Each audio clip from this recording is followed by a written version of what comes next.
hurry, hurry, hurry. Ready, yo, giggle water and quilt? You say? No boulder dash or baloney here.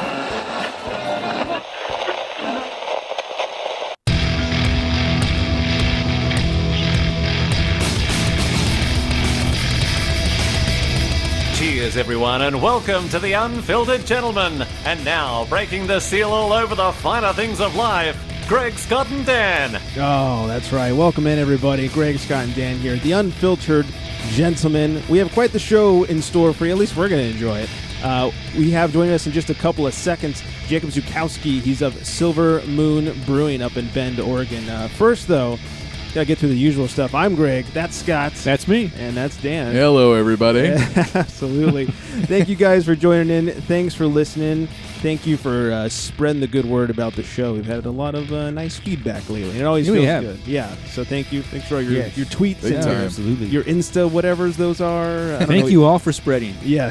I don't know what you call the Insta thing.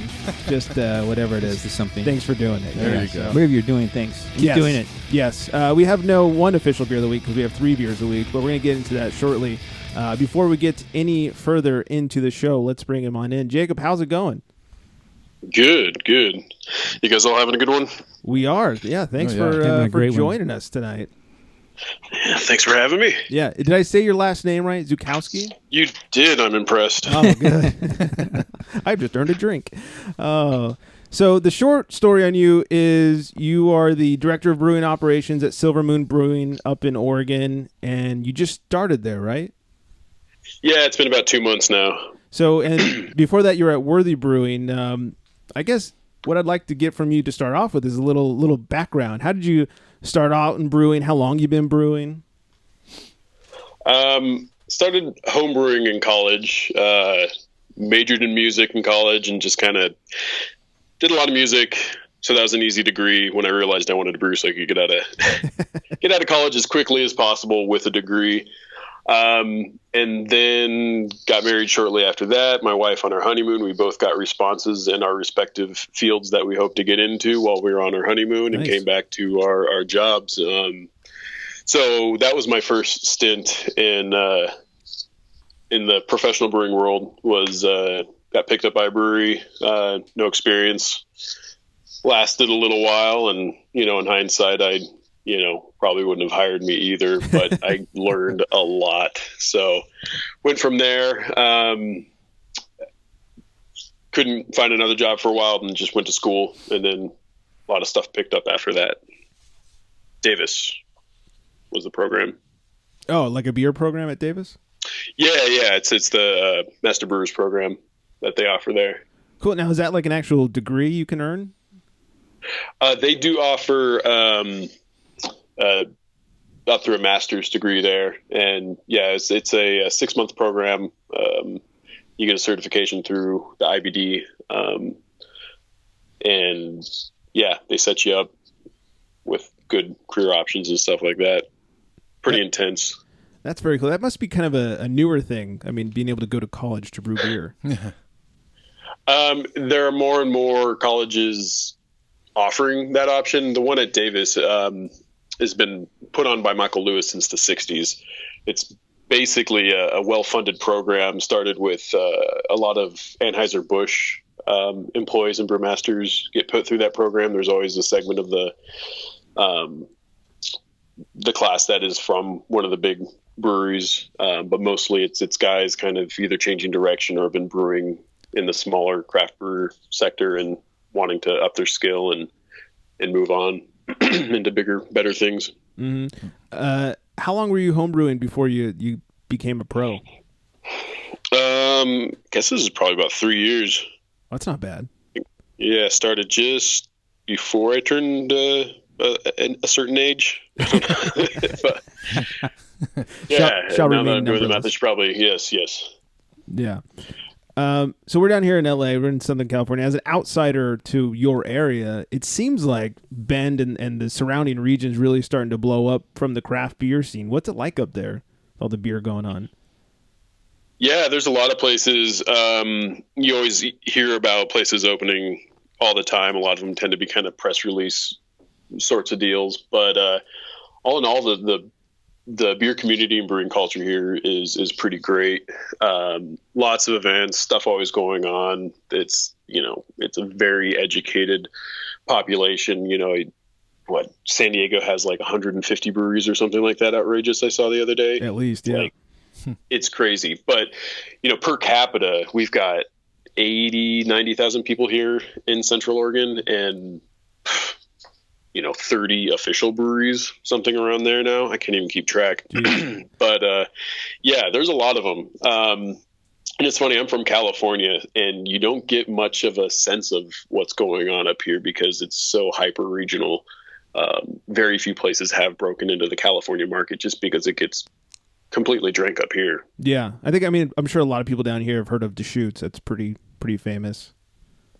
Absolutely, yeah. And I worked there for a little bit too, and when I was working there, we're the 5th largest craft brewery in the country, and they're a big deal. They kind of started it, and the rest of us are following in the wake. Yeah, is it really like competitive, or is it more like, hey, we're all in this together against Budweiser and those people?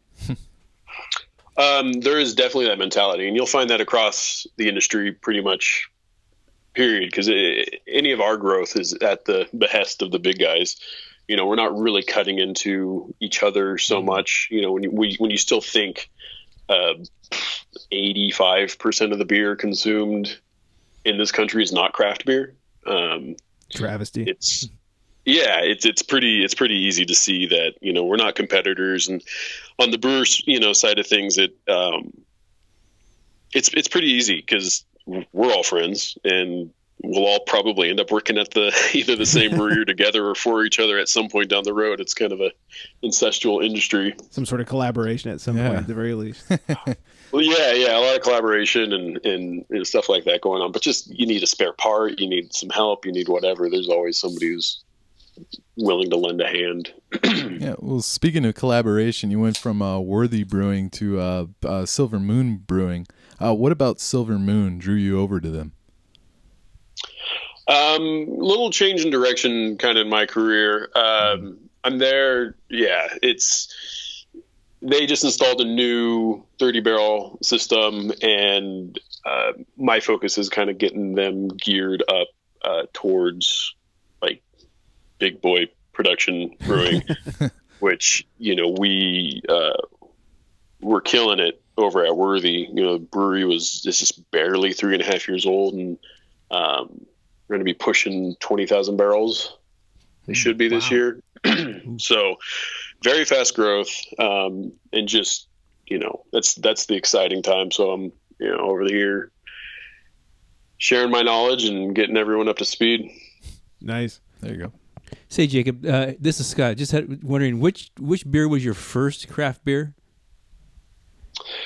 Back to Stone, San Diego. It was an Arrogant Bastard. It was my dad did a lot of not a lot, but he homebrewed when I was a kid. Those sensory smell memory links, and getting into drinking beer.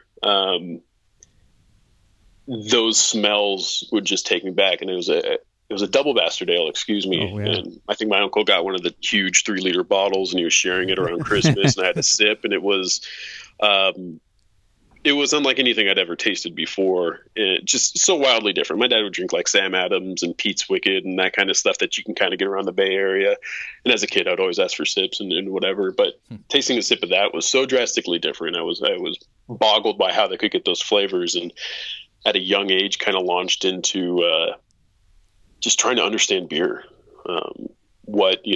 As a kid, what is the difference between a stout and a lager? Now if somebody asked me that, I'd be like, I don't even know where to begin.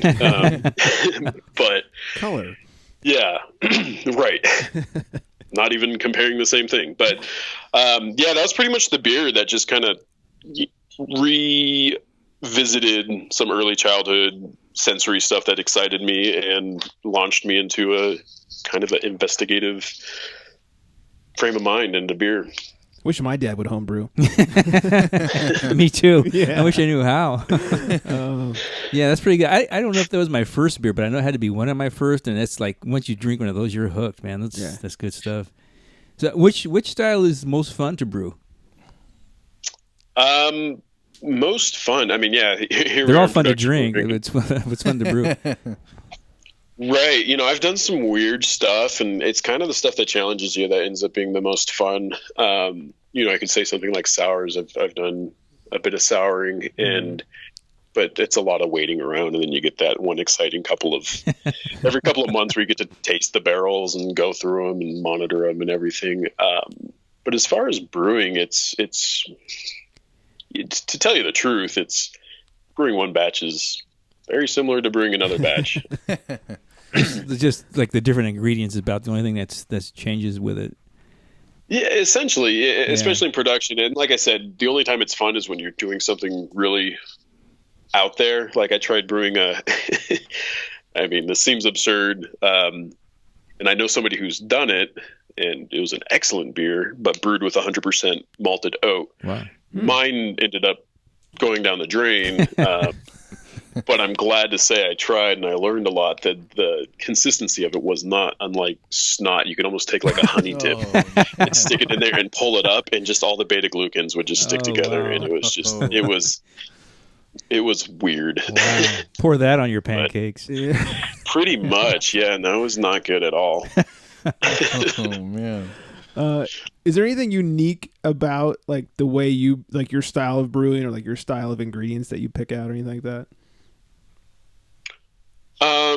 Unique. No, I wouldn't say unique. Brewing good beer's not terribly difficult to do. I mean, you'll hear homebrewers say that quite often, and that's why some of the best beer is brewed by homebrewers. At that point, it becomes logistics and really being able to make a profit on good tasting beer and all the other pieces, the project oversight and the operations and all that stuff. That is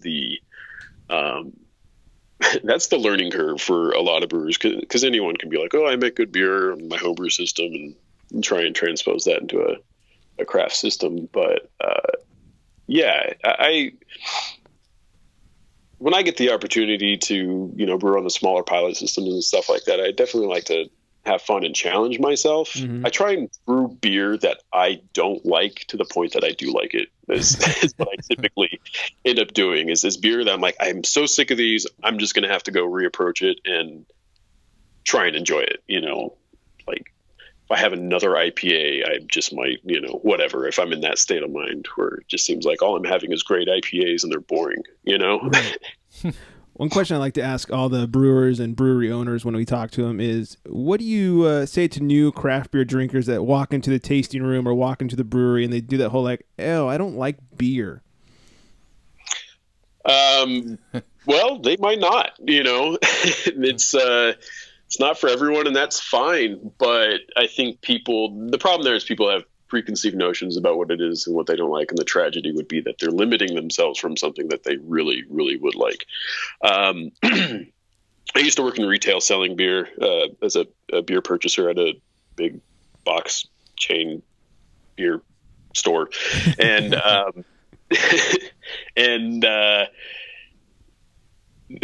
we'd have tastings and stuff like that, and the people that I got like that, I'd pretty much challenge them with the stuff that they wouldn't think of typically as beer, or what they might have come across.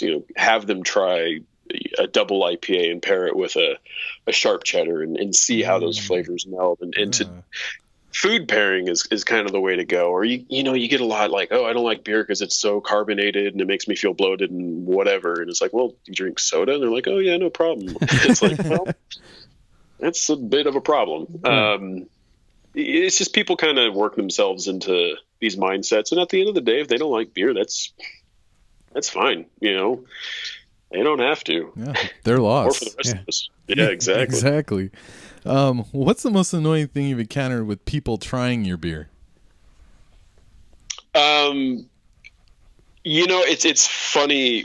It's critics. It's always going to be critics, and constructive criticism is always welcome. And if somebody has input and stuff like that, but people, it's just funny listening to somebody trash a beer that you just like it doesn't come from arrogance, but like I have probably a bit more knowledge and understanding of how this all happened and came together. And if I were to agree with you that it was a poor execution or it didn't come out right or it's less, it's subpar or whatever, but if, there's discrepancy there, and a lot of people like to just, don the genius hat and talk about stuff with such certainty. And that's always a hard thing because people, especially in this industry, there's a lot of room for people to kind of elbow their way in and claim to be geniuses and know what they're talking about because they might be surrounded by people who don't know any better, or that false bravado is captivating.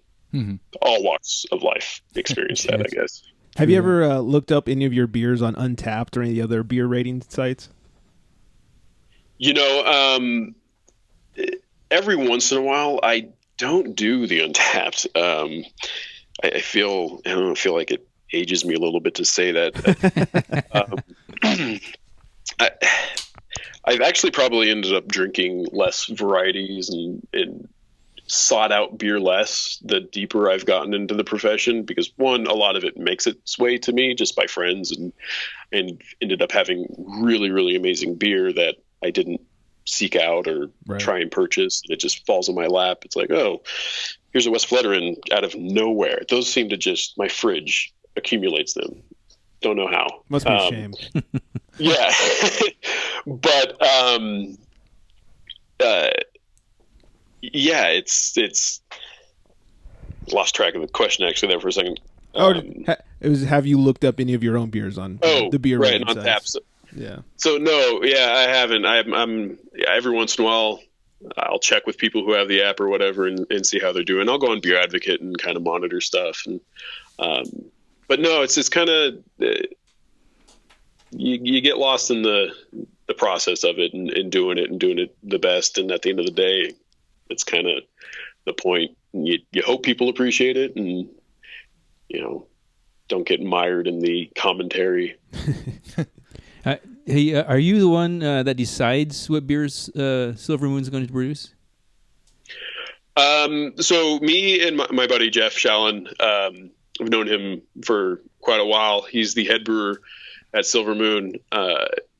We have two facilities, so there's a bit of work to be done on both. So it was kind of a two-person job. So he's running that part currently. So he's a lot of the new beers. There's new ownership in the last 3 years, and he's been the one developing the new recipes and stuff like that. And I think he's doing a great job. And as soon as I can get settled and get some of the stuff dialed in, I hope to be focusing on some new styles and stuff like that. I'm working on some stuff that hopefully we'll see the light of day. So just curious, does he come in and say, hey, Jacob, this is what we're going to brew today, go for it? Or does he say, hey, this is what we're going to brew, what do you think about it? And you guys kind of go back and forth, or how does that go? Yeah, pretty much. I mean, that's kind of, again, my time frame there is so fresh that we haven't really come across that. We have our whole seasonal outline, and the production facility is so focused on kind of just the same packaged brands that there hasn't been that. But yeah, as we've talked about a few things so far, that's pretty much even modifications on our normal brews. It's a very collaborative. Neither of us have much ego attached to anything, so we're able to pretty much approach it with fresh. Yeah, that helps. Yeah, fresh eyes. Yeah. Talk about the brewing process. What's a typical day like for you? All right, I'm gonna brew today. I get into work at whatever time. What happens after that? Well, we strive for a typical day in brewing, I would say. That's what we work towards. It seldom goes that way. Today we ended up with, we got a silo fill and ended up with about 2,000 pounds of grain on the floor. Parts, there was a nut rattling around in one of our pumps that needed to be disassembled. So a typical day sounds awesome. It's every day is something new. I guess I should ask, what's a not so shitty day? Well, I wouldn't say that's shitty though. That's kind of the fun part too. A shitty day. I mean, I don't know. It can be monotonous or zen-like in any way you look at this job. Because if you just got everything dialed and locked, and you come in and you're baking that same batch of cookies every day, you find ways to process, improve, and get your routine down as an individual to do that job. And but I guess what you're asking is just kind of what my day consists of. Yeah, I mean, as a brewer, I mean, yeah. Yeah. So in this current role so far, I haven't done much brewing. It's mostly been operations and logistics. But I am on the brew deck quite a bit, working with the brewing team to troubleshoot and work on stuff and process improve. So there's a huge workload there to be done. But a typical day is, brewing is, you come in, you get your water all mixed up and homogenized, and you start mashing in, and you just carry on the brew. We run a 4-vessel system, so it's a little bit more to do than your typical 2-vessel system. There's a lot of just kind of standing and waiting and looking on those smaller systems, but there's enough going on. You're weighing out, preparing for the next brews, and checking in with the cellar and making sure everyone's got what they need and they're cruising. And it's it can be a solo or team adventure every day, depending on how screwy things get. Any aspirations to open your own brewery up? Yeah, currently kind of working on something, but my current position is of a consulting type. So all parties are aware, but yeah, it's something that I certainly have dreamt about since I first found interest in craft beer. All right on. Why, in your opinion, I like to ask other brewers this, why do you think that craft beer is just, grow? I mean, it's exploding now. I mean, growing. Why is it exploding so rapidly right now? I think this is a bit of a loaded question, I think, and I probably have my other answers haven't been rambling enough. This one will be. I think for the last several decades, consumerism has been just mired in commodity, and you go to the one-stop shop, you go to your Walmart, and it's got all your needs, and you buy all your things, and there's such a disconnect from the process, and people have left the factories and left manufacturing, and nobody feels a tie to the product anymore. There's no regionalism. There's no connection in a lot of American products, or whatever products we have at our hands. Even, you look at food across the board, and it's all to elicit this idea of agrarian, and it's coming from people who touch the food and are, involved in the process, and it's hands-on and it's rustic, and people are doing it with love and all these things. And we now realize that that's just branding, and that's packaging, and that's far removed. It's, we've been, instead of having the products made that we want to consume, we've been advertised to of the products we're told to consume. Mm-hmm. Big companies have larger advertising budgets than they do that go towards the actual product themselves. So you're being convinced to buy something. And I think American consumers are kind of fed up with it. And I think that's a big part of what's going on, not just even in this industry. I mean, you look at the American auto industry, and for the longest time, people have been, you're supposed to drive a big truck and a fast car and all these things. And everyone's like, well, kind of, we want something practical. And then, the Japanese auto market takes off. And I think it's not too dissimilar from that. There's just been kind of this disillusionment with where our products come from and how we're connected to them. And people are, I think, again, we're talking about a small margin of the consumers still with craft beer. But they're awake, and they care. Yeah, and it's weird to hear that it's still, like 85% are drinking the big guys out there, because everybody I know is so into craft beer, and no one's fridge is stocked full of PBR anymore. It's so weird to hear that's such a low percentage. So what would you say then is the biggest barrier to craft beer? I mean, there's a lot, there's that aspect. I think there's a lot of stuff going on kind of in the industry. You know, as it's booming, it's seen as a very profitable thing, and you're getting a lot of people from outside the culture and outside the world who are coming in, and you know, it's about every week that we're reading about breweries getting bought out and all this stuff. So things are changing. The profit motives, and it's a challenge to, I think, the consumer to really, not to say that, you know, there aren't those who really cared and thought about a company and then got burnt by a sellout, but you know, it's just, it's kind of, I think the craft industry is having a little bit of its own identity crisis right now, just with all these, you know, who owns it, what's their motive, what's going on. But yeah, in the end, I believe that quality will speak and it will prevail. Yeah, and it kind of relates back to what you were saying before about wanting to know who's making it and who's touching it, who's crafting it. When people find out that, you know, Ballast Point gets bought out for $1 billion, all of a sudden it's like, oh, I don't like Ballast Point as much anymore, even though I'm sure the beer still tastes the same. Well, yeah. Or close to the same.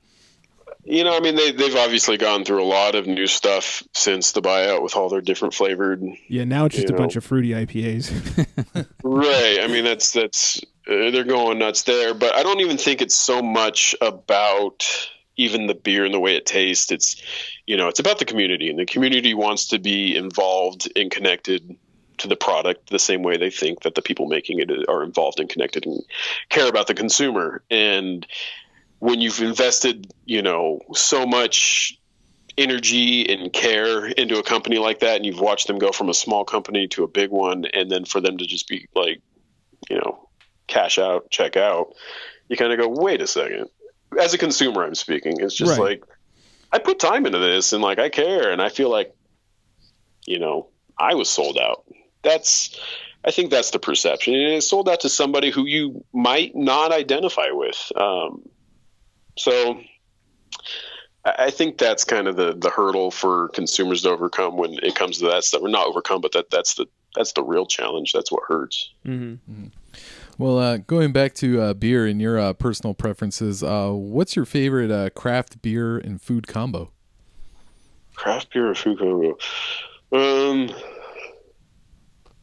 Yeah, I mean, I've done a lot of excellent beer pairings and had some of the craziest food with some of the craziest beers, and it's hard not to just be like, that's all really delicious. But I mean, pizza and a beer at the end of the day is kind of, There you go.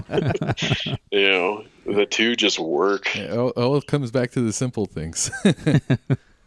You're not You gonna know, but the same thing, really, really stinky, funky, pooey sours with like really funky, stinky, pooey cheese. Like that's also just a winning combination. I could eat and drink that all day long. Oh man! And you make it sound so enticing.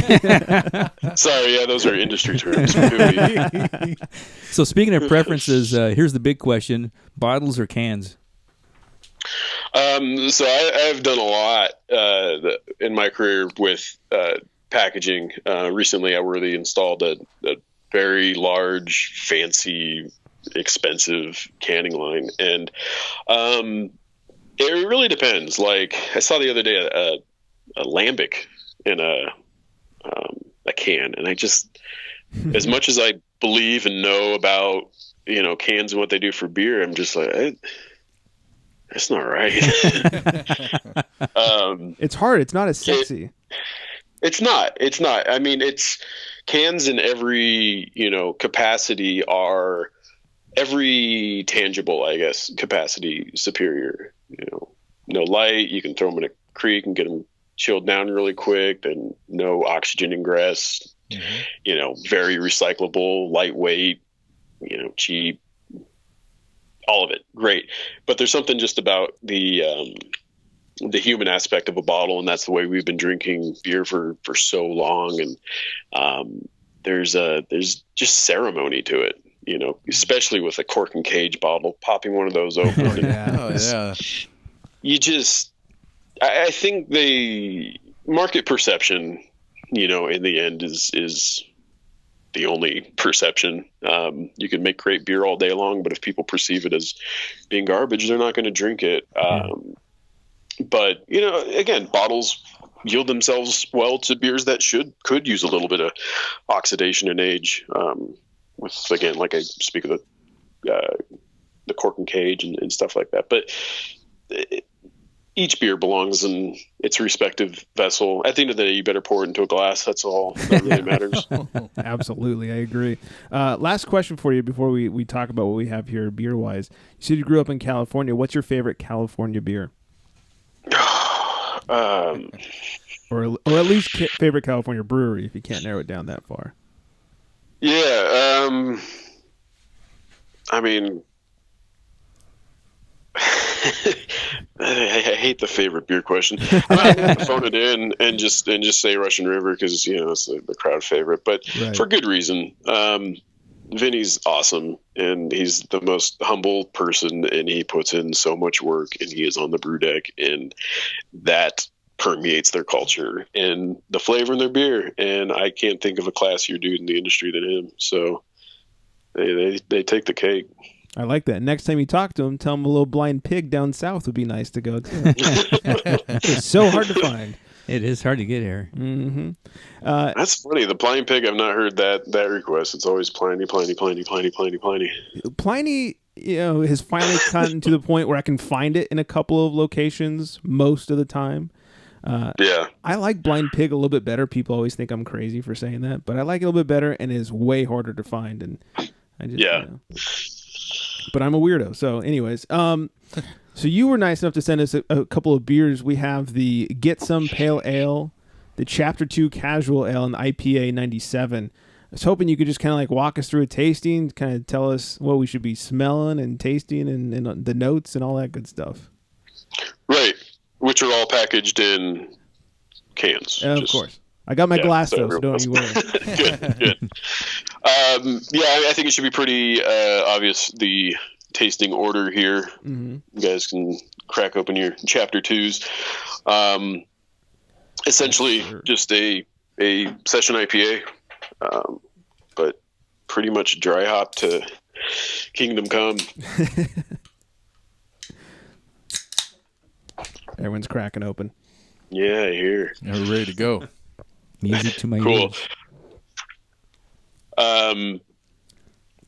Yeah, so I mean, it's a pretty basic base malt. Not a whole lot going on there. Pretty straw, a little golden kind of color to it. Hop character you're going to be getting is Centennial Mosaic. So you'll get a little bit of that, little bit of dank, a lot of fruit, bit of berry stuff going on. So this one always kicks me too.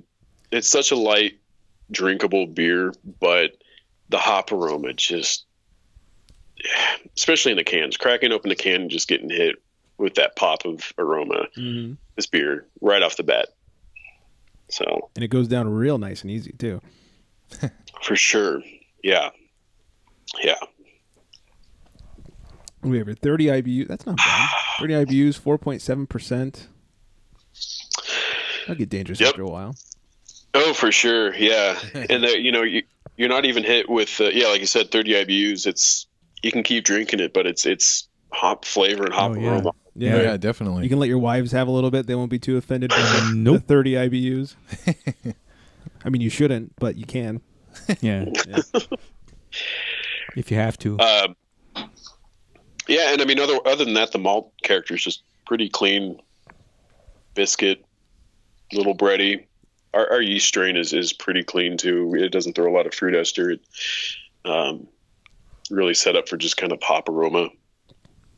What would you, if you had your pick of the litter, what would you eat with this? I'm just gonna go through and say pizza to all of these. I was thinking, this is a great pizza beer. Oh, for sure. Like, maybe some and wings. that's the thing, all Pacific Northwest and American style pale IPA session beers. It's kind of, they're geared towards the salty bready. When you get up to the bigger IPAs and stuff like that, I think you can definitely start pairing stuff with like really sharp cheddar and stuff that just cuts. Like Yeah.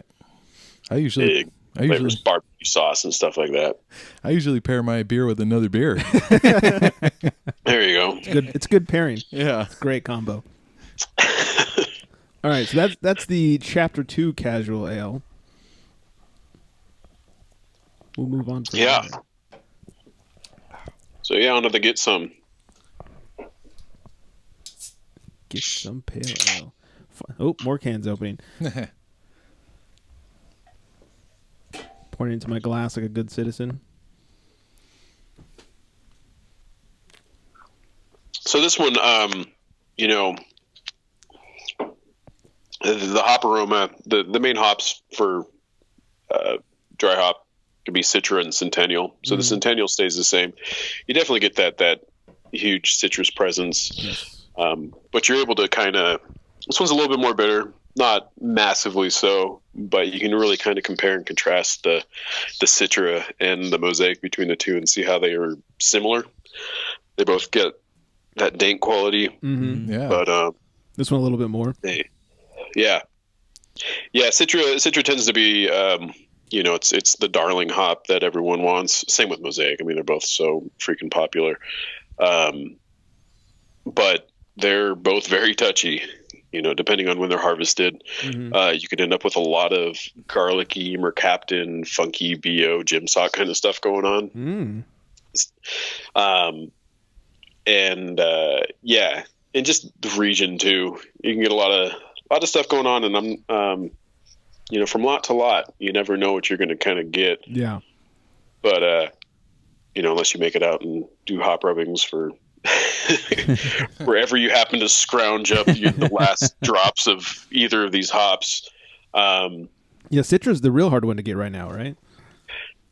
It all depends. I mean, the whole hop contracting, it's easy to get in 4 to 5 years. But currently you're at market, at the hands of the market. Yeah. So this one's 45 IBUs, 5.6%. Yeah. A little bit, darker in color, using, It's good. see, the other one Good had Vienna. This one's Munich in a medium crystal. But yeah, you can a little bit more residual sweetness, balancing out that bitter aftertaste, but Yeah, like that citrus. cleans up on the palate pretty quick. Yeah. It does. So just about as approachable, get you in more trouble a little bit quicker. Yeah. Absolutely. All right. And speaking of trouble, we'll move on to the IPA 97. These have all been really good beers so far. Yeah, thank you. No, I agree.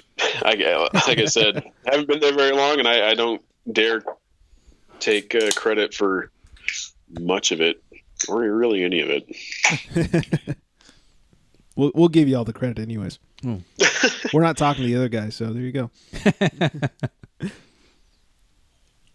So, here we are, 75 IBUs, 7%.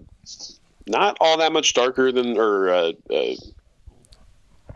guess darker than the other two. Yeah. Still pretty light. We use a red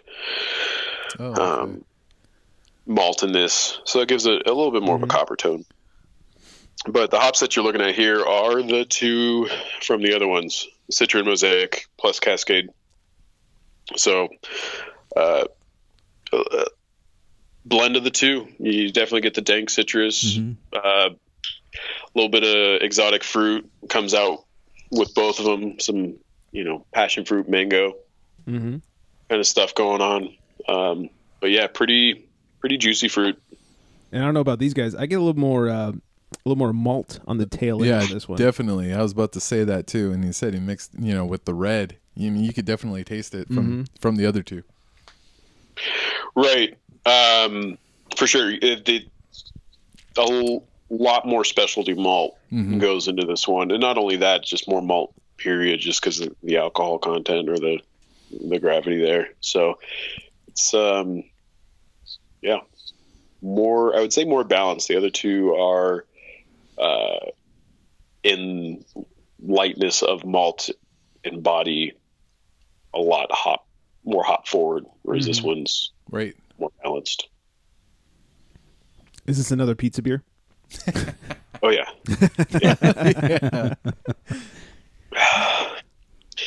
Pizza, nachos, anything. Yeah. Yeah, I mean, Turn on the ball game. like I said, exactly. That's what I think of. You can pair them; they're very versatile.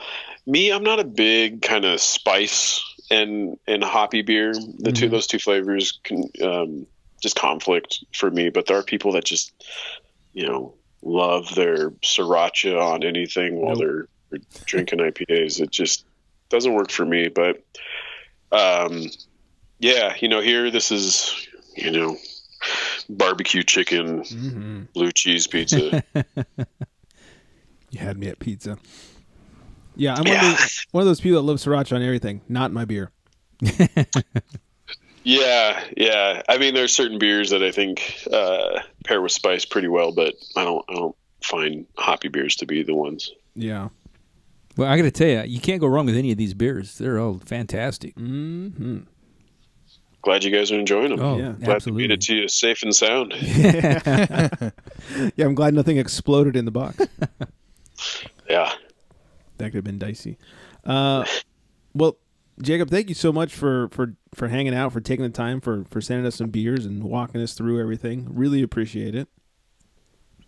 Thank you. It was a pleasure. Yeah, so if people want to come say hi and what's up, head over to Silver Moon Brewing, in Bend. Go over to silvermoonbrewing.com if you want to find them. Thank you so much for spending the time, and thanks for everything. Thank you, guys. Thank you. Thank you. Thank you, Jacob. Thank you one more time to Jacob from Silver Moon Brewing. That was a lot of fun. It was really, I always like being walked through a tasting experience and really enjoyed it. So I was glad and very appreciative that he was able to get some beer down here for us down in SoCal. If you guys are ever in the Bend, Oregon area, maybe you're taking a little beer trip through Oregon, that is not a bad idea. Stop by Silver Moon, say hi to Jacob, say hi to the people over there who are making delicious beers. If you want to check them out on the webs, silvermoonbrewing.com. You can find them on Facebook and Twitter, Silver Moon Beer. And if you want to find us, theunfilteredgentleman.com is our webpage. On Facebook, Unfiltered Gentleman. On Instagram, The Unfiltered Gentleman. On Twitter, @UnfilteredGents. And of course, 805-538-BEER is our, no joking, is our number. You can call, leave a voicemail, you can text us, whatever you like. That is the show number.